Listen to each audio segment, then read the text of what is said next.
Apa nama nak pocan? Ni dapur mak ni. Tu pocan. Pocan tak apa. Pocan macam nano je. Lain nak buat apa? Cukup tadi. Pocan lah. Ni ambil nari elok-elok. Ni pocan. Ni letak shilling elok-elok. Ayamnya pocan ni semua barang ni semua buang. Ni semua buang ni. Buang. Ini ya tiang lambu makin. Itu yang mana tu? Ni meja ni buang. Singki ni semua buang. Lepas tu ni pocan. Tolak ke belakang. Dia bosar dapur ni. Ya tak apalah. Boleh? Kalau kau muat tak apa dah. Bukan adik buat. Habis tu? Rit Seka buat. Sekanya. Kat Rit Seka. Rit Seka. Buat dah dapur ni. Buat dah dapur ni. Tak ada. Kalau dapur ni nak pocan tak apa dah. Mereka dia ada lapang sampai kosu situ. Lakau su store. Store dah kena buat. Umban lah barang semua. Ya, dah guna dalam baru tu. Dia ada. Ambil apa barang banyak tu. Tak kenangan. Lepas mak, Apa? dapur mak dah siap. Alhamdulillah. Nak tengok? Dah nak tengok. Surprise. Jom tengok. Cepet. Mana tengok tadi tu budak tu tak pergi. Mana boleh tengok, belum Tak boleh siap. tengok dah Wan. Cik tanya. Karang mu tengok. Ada orang dalam tu. Aduh, orang yang bertukang tu lah. Apa dia buat balik dah orang tukang tu tak ada balik tadi dah kau nak ambil balik. Belum siap lagi. Oh. Belum siap dia suruh balik pula. Okay, kira. Sampai 5 je.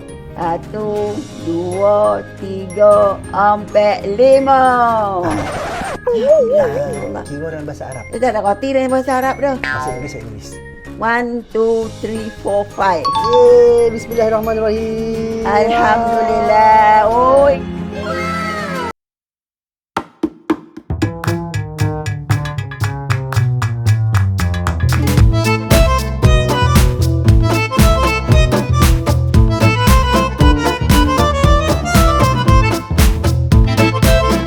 Aduh, hai.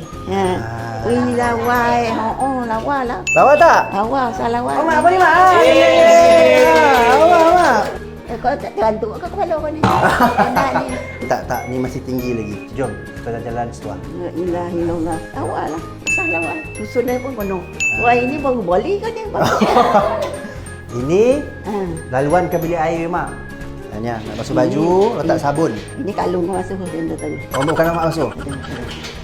Ini semua kalung masuk. Ni dry kitchen. Oh. Yang dah buat letak makanan ke kat situ kaunter tu boleh letak nanti. Oh. Itu. Mak kita tengok mak punya wet kitchen. Oh, ini kursi baru. Baru. Siap bunga-bunga kan? Aduh, bunga ha.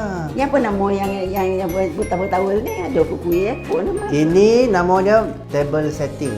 Awak tak? Boleh lah, boleh. Cantik. Ini mak nak masuk pinggan sini. Tak ada salah.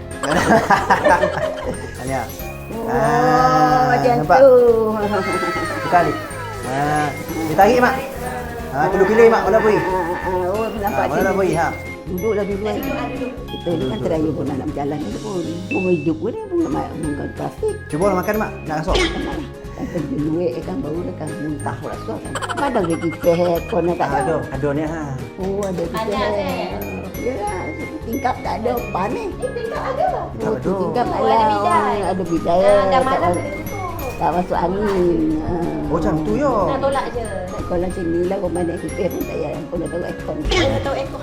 Nanti dia letak aircon ya. Dah tak boleh banih dah sekarang. Artinya tak boleh masak mak. Periuk mak dah ada dah ni. Barulah lawa mak punya periuk semua dah sumping. Ya, dah berapa tahun punya piuk. Ni dah boleh baru dah. Tak suka taklah pakai lah piuk lama tu. Tak salah Ni tuan nampak. Macam tu. Lepas buang, tolak. Gitu. Okey, alhamdulillah. Siap dah mak punya dapur. Ye, tepuk tangan mak. Ye.